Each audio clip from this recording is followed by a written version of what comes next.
Let's get in Cormac Smith, who's a former British diplomat, joining us from London. Mr. Smith, thanks so much for speaking to us. You've had long stints in important positions, including that in Ukraine as well. You've been part of the Ministry of Foreign Affairs there. Good to have you on the show, sir. Let me start by asking you, are you worried that this treaty has expired and there isn't any pact that is replacing the earlier treaty? Look, this is very bad news, but I think we need to put it in the context. This is going to make the world a far less safe place. But let us put it into context. And let's put it into context of the old world order, imperfect as it was, that had been in place since the end of the Second World War, has effectively broken down. And with a new, what I will call détente between Russia and America, under Putin and Trump, the fear is not that we are going to have a nuclear war between the US and Russia. That will simply never happen, because mutually assured destruction would most certainly happen. What this does is it provides a lot more instability through the rest of the world, and I believe this could be, if it's not rectified, a driver for further nuclear proliferation among smaller states.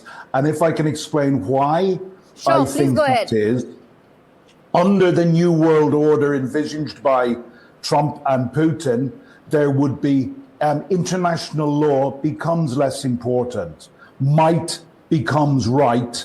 And it is very, very clear from recent American documents that the vision is for a world dominated by the US, Russia, and China, with spheres of influence, and there may well be a role for India to play in that, I understand, in the aspirations of Trump. This means, and it was Mark Carney who said only 2 weeks at Davos, that the old order is gone. It's not breaking up anymore, as I've been saying for 4 years. It is gone. And in that world, the smaller states need to come together in an alliance to protect themselves. And that, I'm afraid, is likely to encourage more nuclear proliferation and smaller states to get nuclear weapons. Mr. Smith, you made a very valid point that the old world order has pretty much now crumbled. The last of the vestiges of that world order was this treaty. There isn't any understanding that replaces it. I want to understand from you that when you talk about nuclear proliferation, that arms race to get a fresh fillip with lack of treaty, how do we then put in guardrails? Or are we then to just believe that there are no more guardrails in a nuclear arms race? Well, look, my understanding at the moment, and I'm 63, so I went to school and university in the 70s and 80s, and I grew up in the time of the Cold War. Well, yes, the Cold War era. And that was our guardrail then, was mutually assured destruction.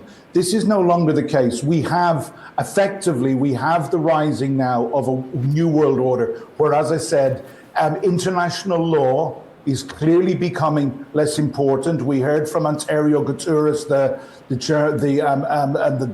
head of the UN. The UN is becoming increasingly, I would suggest, irrelevant and impotent. So this is going to drive smaller countries to, if they want to have security, to think about getting their own nuclear arsenals. I will give you an example.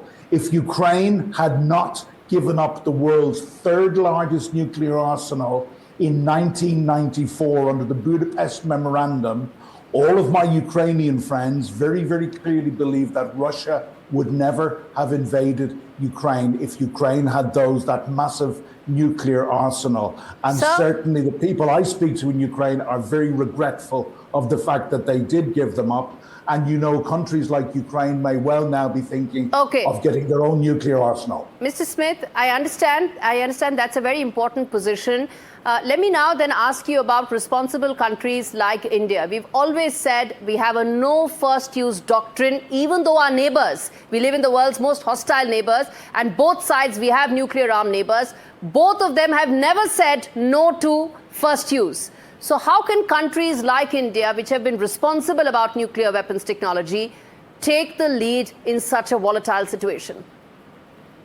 It's very, very difficult, isn't it, with institutions like the United Nations, as I have just said, becoming less important in the world, and they should not be less important, but they clearly are becoming less important and less influential. So India, of course, in this new world order, you know, there may well be a place for India with your 1.3 billion people, right, and an economy that is rising and in size and strength massively. So I do see a very key role for India in whatever new world order would emerge. And I would hope that India, as the world's largest democracy, would play a moderating role to try and bring sense to other powerful nations. Because, you know, in a world where might is right and the weak go to the wall, a country like India has a massive, I think, both duty and potential for good. Now, that is, I'm not going to say what India is going to do going forward, but India certainly has a massive potential for good in the world as we go forward. All right, Mr. Smith, thanks much for speaking to us on Faultlines on a very important issue that concerns, well, humanity. Now, viewers, the Trump administration wanted the treaty to lapse to introduce Trump-class nuclear-armed battleships, Donald Trump's lasting legacy. And they are betting on the diminished resources of Russia, making it almost impossible for Moscow to match Washington, D.C.'s ability. But in 2026, it's not just about America and Russia anymore. We are no more in the Cold War era. In this, the New World Order requires a new treaty that aims to limit nuclear stockpiles, not just of America and Russia, but of China as well, a nation that's racing to get more nukes than anyone else, under a president that wants to annex Taiwan by 2027.